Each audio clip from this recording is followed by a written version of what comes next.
Fala pessoal, beleza? Mais um conteúdo. Eu quero mostrar como você iniciar o seu iPhone pela primeira vez, né? O seu iPhone aí é 17. Bora lá. Basta você clicar aqui em português. Vai clicar em português Brasil aqui, ó, né? Português e Brasil. Aqui você escolhe o gênero, vou escolher masculino. Aqui vamos clicar em continuar. Aqui, pessoal, você vai clicar ou você conecta um outro iPhone para transferir os arquivos, se não, você configura como um dispositivo novo, certo? Aqui embaixo, configurar sem o dispositivo. Aqui você conectar uma rede Wi-Fi, vou conectar aqui minha rede Wi-Fi, eu já volto. Nessa próxima tela você vai clicar em continuar. Adulto aqui, configurar o Face ali você pode configurar, eu não vou configurar, certo? Vou iniciar sem, configurar mais tarde aqui embaixo.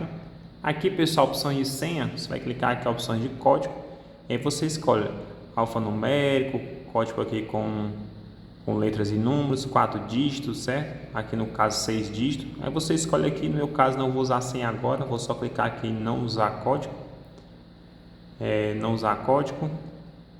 Nessa próxima tela, clique em não transferir nada.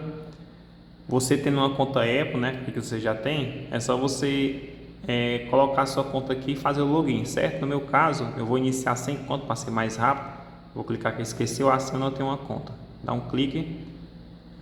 Configurar depois nos ajustes, não usar.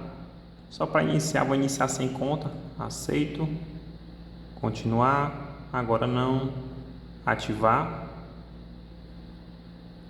conferir depois nos ajustes, depois nos ajustes, não compartilhar, continuar, configurar depois nos ajustes também e pronto, pessoal, tá aí.